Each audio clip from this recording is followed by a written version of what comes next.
धर्म का वातावरण व्याप्त है। सभी लोग गुरु भक्ति के रंग में रंगे हैं,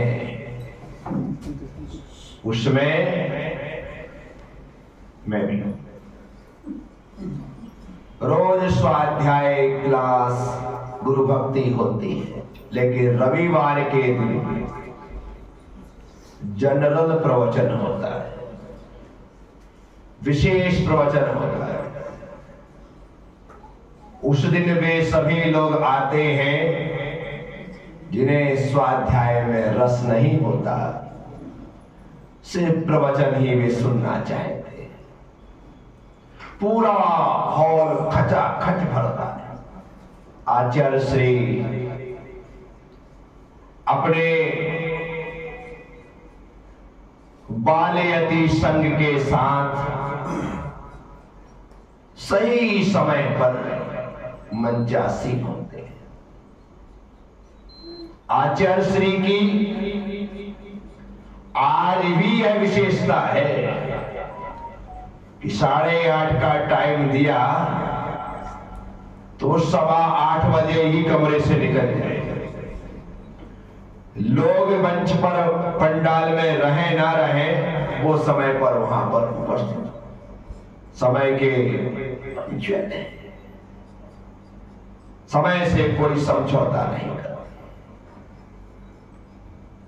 हमें भी सीखना चाहिए,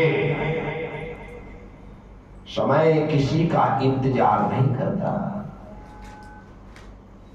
लोग इंतजार करते हैं। परंतु कभी ऐसा अवसर हमारे द्वारा ना आए कि हम सत्संग में जा रहे हो, प्रवचन में जा रहे हो, स्वाध्याय में जा रहे हो, हमारा इंतजार गुरु करे, ऐसा कभी मत करना। हम गुरु का इंतजार करें। जो शिष्य, जो भक्त ऐसा करता है, वह कुछ ना समझते हुए भी सब कुछ प्राप्त कर लेता है। प्रवचन रविवार का, और प्रवचन में बच्चों की ज्यादातर भीड़ इसलिए क्योंकि रविवार को तरुण सागर जी प्रश्न मंच करवाते हैं। 10 प्रश्न पूछते हैं, लोगों को, बच्चों को इनाम देते हैं। आचार्य श्री ने प्रवचन दिया मित्रता पर। 3 दोस्तों की कहानी वे सुनाते थे। कहानी क्या थी कि एक सम्राट का पुत्र था। सम्राट ने पूछा, सोचा, विचारा कि मैं अपने बेटे को राज दूंगा तो इसका कौन साथ देगा, कौन सहयोग करेगा। इसके 3 मित्र हैं, तीनों की परीक्षा कर लेनी चाहिए। परीक्षा कैसे करें? तो राजा रानी ने निर्णय किया, अपने बेटे को घर से निकाल देते और नगर में ढिंढोरा पिटवा देते हैं। जो इसे शरण देगा उसे मृत्युदंड। पता चल जाएगा कि सच्चा दोस्त कौन है और झूठा कौन है।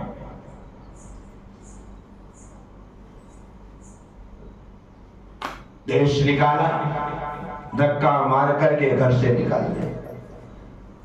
सबसे बड़ी बात, पिता ने तो निकाला, मां ने भी धक्का मार दिया। बेटे को विश्वास ही नहीं था कि ऐसा नहीं होगा। बेटे को पता ही नहीं है कि ये सब खेल चल रहा है, मेरे मित्रों की परीक्षा है। निकाल दिया गया, ढिंढोरा पिटवा दिया गया कि मैंने अपने बेटे को देश निकाला दिया है, जो शरण देगा उसे मृत्युदंड। पहले मित्र के घर में पहुंचा। पहले मित्र ने अंदर से दरवाजे लगा रखे थे। इसने आवाज दी, दरवाजे नहीं खोले। उसने और आवाज दी, दरवाजा नहीं खोला। और आवाज दी, बाहर से, ऊपर से चढ़ करके आवाज देता है कि यहां से चले जाओ, यदि नहीं गए तो मैं यहीं से पत्थर तुम्हारे सिर पर पटक दूंगा। उसे लगा जो मित्र 24 घंटे मेरे साथ रहता था वो मारने को तैयार है, 24 घंटे साथ रहता वो मारने को। अब वहां से चला, दूसरा मित्र जो 6-8 घंटे साथ रहता था उसके पास पहुंचा। उस मित्र ने कहा कि मेरे भाई, मैं तुझे शरण तो नहीं दे सकता क्योंकि तुम्हारे पिता की घोषणा है, आज्ञा है, जो शरण देगा मृत्युदंड, तो मैं शरण नहीं दे सकता। मैं सहयोग दे सकता हूं, घोड़ा ले जा, ये रुपए ले जा, लेकिन देश से निकल जा। उसने कहा मुझे घोड़ा नहीं, रुपए पैसे नहीं, शरण चाहिए। वहां से चला, तीसरे मित्र के पास गया जो साल 6 महीने में कभी कभार मिलता था, उसके पास गया। उस मित्र ने तो द्वार खोल दिए, स्वागत सत्कार किया, गले लगा लिए, आओ मित्र। उसने कहा कि आपने मेरे पिता की घोषणा नहीं, सारे घोषणा की बात बाद में करेंगे, मेरा मित्र आया है, पहले उसे उसका स्वागत सत्कार होना चाहिए। उसका स्वागत किया, खाने पीने की व्यवस्था की, सब कुछ किया। उसको आश्चर्य का ठिकाना ना रहा। अरे बोले मेरे पिता ने घोषणा की है जो मुझे शरण देगा उसे मृत्युदंड। बोले बात की बात है, पहले मित्रता महत्वपूर्ण है, मरने की बात है, मर जाएंगे। आश्चर्य की बात, उसे व्यवस्था दी। इतने में जो सैनिक पीछे पड़े थे, जो गुप्तचर पीछे पड़े थे, सम्राट को बता दिया कि ऐसी ऐसी बात है। 3 मित्रों ने, एक ने तो पत्थर पटकने की बात कह दी, दूसरे ने सहयोग देने की बात की और तीसरे ने तो शरण लेनी मांगा। तीनों को ले आओ। तीनों मित्रों को सम्राट ने बुलाया। पहले मित्र ने कहा क्या किया, बस ठीक है, सोने के सिंहासन पर बैठो। बड़ा खुश हो गए। दूसरे से कहा तुमने, बोले महाराज शरण तो नहीं दी लेकिन सहयोग की बात की थी, इसको चांदी के सिंहासन पर बिठाओ। और तुमने, मेरे घर में आपका बेटा है, मेरा मित्र है, मैंने उसे शरण दी है, जी मृत्युदंड दीजिए। सम्राट ने कहा जल्दी क्यों करते हो। सम्राट उसे अकेले में ले गया, उसके पैर छुए, कहा मैं जिसकी तलाश कर रहा था वो मुझे प्राप्त हो गया है। मैं अपने मित्र को, अपने बेटे को राज्य देता, लेकिन परीक्षा कर रहा था कि कौन साथ देगा, तुमने साथ दिया है। अब आज से मेरा बेटा तो राजा होगा और तुम उसके मुख्यमंत्री होगे, मैं तुम्हें उस पद पर प्रतिष्ठित करता हूं। ये कहानी है, आचार्य श्री फिर समझाते हैं, ये शरीर है, ये 24 घंटे का मित्र है। सबसे पहले यही पत्थर पटकता है, 24 घंटे का मित्र। ये नाते रिश्तेदार है कि 8 घंटे के मित्र हैं जो सहयोग देते हैं, अपना कांधा देते, कांधे का घोड़ा देते हैं, शमशान में छोड़ आते हैं, बोले अपना काम खत्म हो गया। बोले तीसरा मित्र जो है वो सदगुरु है, वो धर्म है, साल 6 महीने में मिलता है, लेकिन कहता है मैं तेरे साथ हूं। वह कहानी में सुनाते हैं, ऐसा लंबा चौड़ा 1 घंटे का प्रवचन होता है, 1 घंटे का।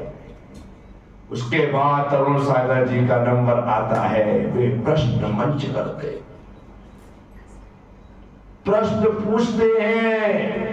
प्रश्न पूछने के बाद गिनती गिनते 1 2 3 4 5 6 7 8 9 10 ढेर सारे हाथ खड़े हो जाते हैं, ढेर सारे लोग खड़े हो जाते हैं। अब इतने सारे लोग खड़े हैं, किसका नंबर आए कुछ पता नहीं है। बोलो बैठ जाओ, बोलो बैठ जाओ, ऐसे करते रहे। जिसने सही बताया उसे इनाम मिला, तालियां बजी। 2 3 4 5 6 प्रश्न निकल गए, अपने से पूछे ही नहीं, और एक बार पूछा तो अपने से बने नहीं, इज्जत को बाट लग गई, बैठ गए। पर मन में था कि इनाम तो लेना ही है। बस फिर क्या था, तरुण सागर जी ने प्रश्न पूछा कि बताओ इस जीव का सच्चा मित्र कौन है। फिर से सारे हाथ खड़े, इतना सरल प्रश्न पूछा, सब खड़े हो गए। हम ना जाने कैसी कृपा उनकी अपने ऊपर हो गई कि सबसे पहले कहा कि बताओ बेटा, अपने को तो पता था क्या सीधा बोल दिया कि जीव का सच्चा मित्र धर्म है। तालियां बज गई। क्या बज गई? ये एक पानी की बोतल इनाम में मिली। पानी की बोतल ऐसे कागज में पैक, कागज में पैक पानी की बोतल। वो पानी की बोतल नहीं थी, यानी कि इतने लोगों के बीच में इनाम मिलना, तालियां बजना कोई सामान्य बात होती है क्या? अरे उस इनाम को प्राप्त करने के बाद तो अपन जहां से निकल सबको दिखाते हुए लेकर के गए कि आज तो अपने को इनाम मिला है। घर में सब खुश, घर में सब खुश है, भैया खुश, 3 भतीजे अपने समय।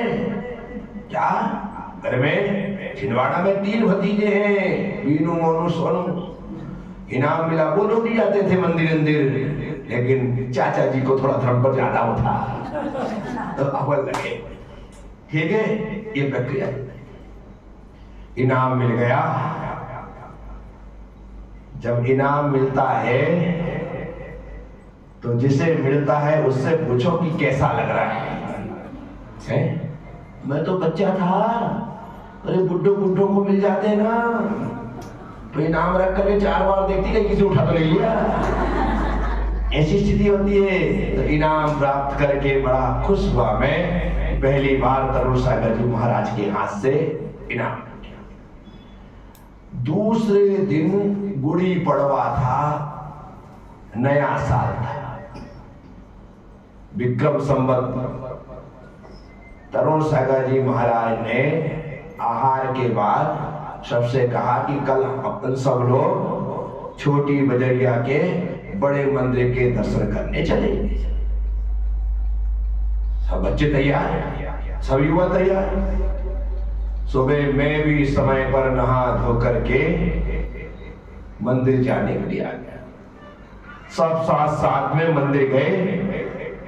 छोटी बजरिया मंदिर पहुंचे, वहां भगवान पार्श्वनाथ के दर्शन किए। दर्शन करने के पश्चात तरुण सागर जी महाराज वहीं बाहर बैठ गए और सब बच्चों को, 25-30 बच्चे साथ गए थे, सबको बिठा लिया। और बिठाने के बाद उन्होंने अपना उपदेश प्रारंभ किया। कहा आज नया साल है, सबको एक नियम लेना है। कहा एक नियम लेना। एक नियम तो अपना पिंडे से पेंडिंग था, कोई दे ही नहीं रहा था हमने वो नियम। फिर वो दिमाग में फिट है कि वो नियम लेना ही लेना है। सब नियम ले रहे हैं, मैंने भी हाथ उठाया। कहा कि महाराज जी आज से मेरे रात में 4 प्रकार के आहार जल का त्याग। क्या बोला?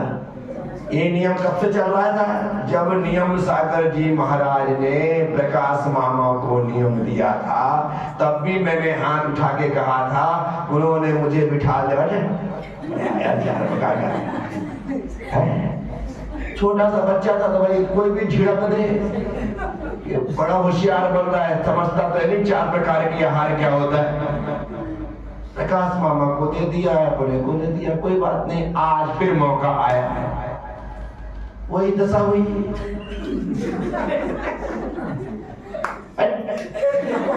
तरुण सागर निष्ठा नहीं थी बड़े मामला एक टाइम तो सीधा झटके उठा देते। बड़ी मुसीबत वाला काम। मैंने कहा कि महाराज जी मैं त्याग करना चाहता हूँ, बहुत दिन से मैं रात में 4 प्रकार के आहार निकलते हैं। बोले क्या होता है रात में 4 प्रकार के आहार? क्या होता है? क्या होता है? मैंने कहा रात में पानी भी नहीं पीना, एक रात्रि 4 प्रकार के आहार का त्याग होता है। उन्होंने कहा इसको इतना तो पता है। फिर उन्होंने समझाया बेटा अभी तो छोटा है, रात में भूख लग जाती है, प्यास लग जाती है, इसलिए अभी दाल रोटी चावल नहीं खाने का, बस पानी दूध ये पी सकते, इसका नियम करो। उनके सामने तो हाँ कहना पड़ा कि ठीक है। लेकिन मैंने वो नियम सागर जी महाराज के बाद से, जबलपुर से लौट के आने के बाद से तो रात में पानी भी पीना बंद ही कर दिया था। मैंने कहा कि आप कह रहे हो वो फाइनल, लेकिन जो मैं कह रहा हूँ वो नियम मेरा आज से नए साल से पक्का। तो वो तारीख थी 21 मार्च 1985। 21 मार्च 1985 को मैंने चारों प्रकार के आहार जल का नियम छोटी बजरिया के पार्श्वनाथ भगवान के दर्शन करके गुड़ी पड़वा के दिन वह नियम मन ही मन में ले लिया। पालन पहले से चल रहा है, अभ्यास पहले से है, लेकिन अब ये नियम रूप में आ गए। मुझे नहीं पता था कि ये नियम इतने जल्दी मेरे लिए संघ में प्रवेश का कारण बन जाएगा। मैं समय समय अपने त्याग में आगे बढ़ रहा हूँ, गुरु भक्ति कर रहा हूँ। उम्र छोटी ही है, लेकिन छोटी सी उम्र में मैं बड़े से बड़े काम कर लेना चाहता हूँ। एक बार धुन सवार हो जाए ना तो फिर उम्र कोई मायने नहीं रखती। जब तक धुन सवार नहीं होती, अर्थात दृढ़ता नहीं आती है, तब तक तो कोई 50, 60, 70, 80 साल का भी हो जाए तो रात का पानी ना छोड़े साहब। नहीं नहीं नहीं, बीमारी की छूट है, दवाई की छूट है, इसकी छूट है, ऐसा करके हम सब कर लेते। लेकिन मन मजबूत होना चाहिए। मन मजबूत हो तो छोटा सा बच्चा भी कठिन से कठिन नियम ले सकता है, और मन मजबूत ना हो तो 70-80 साल के दादाजी से भी रात का पानी, रात का दूध, रात की दवाई, रात का चीजें नहीं छूटती है, वो सब चल रहा है। आप लोग भी तो मेरे ख्याल से हो गए, किसी की उम्र 50, 60, 70, 80 साल के साथ नहीं क्या हो गया, 60-70 साल की उम्र हो गई। तो आपसे मैं कहूँ कि छोड़ दो चारों प्रकार के आहार जल का त्याग कर दो। रात में मैंने छोटी सी उम्र में किया था, आप इतनी बड़ी भी कर दो। नहीं महाराज जी, पानी तो नहीं छोड़ सकते हैं, बड़ा कठिन काम होता है क्या। तो इसीलिए अभ्यास करिए, कोई भी नियम कठिन नहीं होते हैं। मन मजबूत हो तो बचपने में भी सारे नियम हो जाते हैं, और मन मजबूत ना हो तो बुढ़ापे में भी नियम नहीं ले पाते हैं, ऐसी स्थिति होती है। तो साथियों, ये तो सब चलता रहा। एक दिन समाज ने आचार्य श्री का प्रवचन जेल में करवाने का निर्णय किया। जेल में कर, परंतु उसमें लिमिटेशन थी कि इतने लोग ही आचार्य श्री के साथ जेल जाएंगे। इस बात से मैं अनभिज्ञ था कि कितने लोग जेल जाएंगे, तो अपने भी दिमाग में है कि कल अपन आचार्य श्री के साथ जेल जाएंगे। बस आचार्य श्री के प्रवचन का निश्चय हुआ। मैं पहुंचता उसके 5-10 मिनट पहले ही मंदिर से निकल चुके थे। मंदिर में सन्नाटा। कहाँ गए बोले गुरुदेव? तो गए प्रवचन करने जेल। अरे बाप रे, अब मैं भागा, ये जेल तो जाना ही है। अब छिंदवाड़ा है, वहां की सिर्फ मैं मंदिर की गलियों को जानता हूँ, आसपास जो थोड़ा स्थान है उस स्थान को जानता हूँ, लेकिन जेल कहाँ है ये पता नहीं है। इतवारी होकर के मैं सीधा गंज तरफ आगे बढ़ा जाता हूँ, लेकिन पता नहीं है आचार्य श्री जेल के अंदर जा चुके हैं।